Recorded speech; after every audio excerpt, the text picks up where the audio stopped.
বুড়িমার গল্প। এখানে কোনো গল্প নয়, বাস্তব ঘটনা শুনানো হয়। স্বাগতম সবাইকে আমার 17 নম্বর এপিসোডে। আমি তোমাদের ছোট্ট চন্দ্র। আজকে একটা বাস্তব ঘটনা নিয়ে চলে এলাম। আজকের এই গল্পটা আমাকে রাজীবদা পাঠিয়েছে। ধন্যবাদ রাজীবদা এত সুন্দর একটা গল্প পাঠানোর জন্য। আর বেশি কথা না বাড়িয়ে চলো গল্পের দিকে এগিয়ে যাই। রাহুল গ্রীষ্মের ছুটিতে তার মামার বাড়ি চৌধুরীডাঙ্গায় এসেছেন। রাহুল ভাবলো বেশ আরাম করে সময় কাটাবো, মাছ ধরবো, পুকুরে স্নান করব।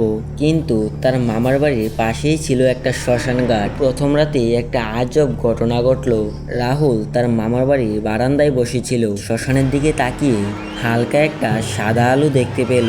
সেই আলোটা নড়ছে, যেন বাতাসে ঝুলে আছে। পরদিন সকালে সেই বিষয়টা তার মামাতো ভাই বিকুকে বলল। বিকু বলল, ওই আলো, গ্রামের লোকেরা বলে ওটা মৃত আত্মার পথ দেখানোর আলো। কেউ যদি অনুসরণ করে সে আর ফিরে আসে না। রাহুল হেসে বলে, ভৌতিক কল্পনা, আমি নিজে গিয়ে দেখে আসবো। বিকু থামাতে চাইলো, কিন্তু রাহুল ঠিক করলো পরের রাতে সে যাবে শ্মশান ঘাটে। পরের রাতে রাহুল হাতে একটা টর্চ লাইট নিয়ে বের হলো শ্মশানের উদ্দেশ্যে। বিকু ও রাহুলের সঙ্গ দিল। দুজনে বাঁশ ঝাড় পেরিয়ে পৌঁছালো শ্মশানে। চারদিক পুরো নিস্তব্ধ। হঠাৎ একটা ঠান্ডা হাওয়া বয়ে গেল। তারপর সেই আলোটা আবার দেখতে পেল তারা দুজন। এবার একেবারে স্পষ্ট একটা সাদা হালকা আলো, যেন কারোর মাথার উপর ভাসছে। রাহুল ফিসফিস করে বলল, ওটা কি মানুষ? তখন হঠাৎ পিছন থেকে একটা আওয়াজ এলো, তোমরা ফিরে যাও এখনই। পিছনে ঘুরে দেখে কেউই নেই। তারা বয়ে টর্চ ফেলে সেখান থেকে দৌড়ে পালালো। পরদিন সকালে তারা দুজন গেল মালতী পিসির কাছে। তিনি একমাত্র জানেন শ্মশান ঘাটের পুরনো কাহিনী। পিসিকে জিজ্ঞাসা করতেই পিসি ধীরে ধীরে বলল, আজ থেকে 20 বছর আগে এই ঘাটে একটা মেয়ে আত্মহত্যা করেছিল। তার নাম ছিল মেঘলা। পাত্র তাকে প্রত্যাখ্যান করে বিয়ের আগের রাতে সেই দুঃখেই মেঘলা নদীতে ঝাঁপ দেয়। কিন্তু কেউ তার দেহ খুঁজে পায়নি। তখন থেকেই ওই দিনে প্রতি বছর রাতে সেই আলো দেখা যায়। বলা হয় মেঘলার আত্মা আলো জেলে পথ খুঁজে বাড়ি যাওয়ার জন্য।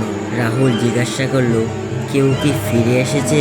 পিসি বলল, অনেকেই গিয়েছে, কিন্তু কেউ আর ফেরেনি। রাহুলের শহর ফেরার আগের রাতে সে আবার যায় আলোর অনুসরণ করতে, কিন্তু এবার একা। শ্মশান ঘাটে পৌঁছে সে দেখে আলোটা ধীরে ধীরে নেমে আসছে নদীর ধারে। সেখানে দাঁড়িয়ে একটা মেয়ে, গায়ে সাদা শাড়ি, মাথা নিচু করে দাঁড়িয়ে রয়েছে। রাহুল ধীরে ধীরে কাছে যায়। তখন মেয়েটা বলে, তুমি আমাকে চিনতে পারো না, কিন্তু আমি তোমার অপেক্ষায় আছি। আমি মেঘলা। হঠাৎ মেয়েটার মুখ উল্টে যায়, চোখ নেই, মুখটা পুরো তেঁতলে গেছে। ভয়ঙ্কর এক আত্মা। রাহুল চিৎকার করে ওঠে।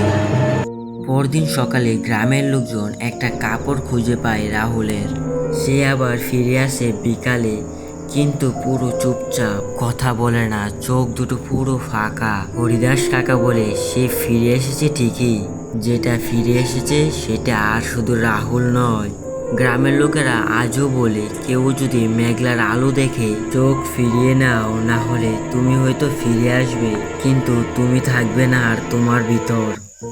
আজকের এই গল্পটা এই পর্যন্তই। আর এই গল্পটা আপনাদের কাছে কেমন লেগেছে কমেন্টে জানাবেন। আর আপনাদের কাছে যদি এরকম কোনো গল্প থেকে থাকে তাহলে নিচে দেওয়া জিমেলে গল্পটি পাঠিয়ে দিন।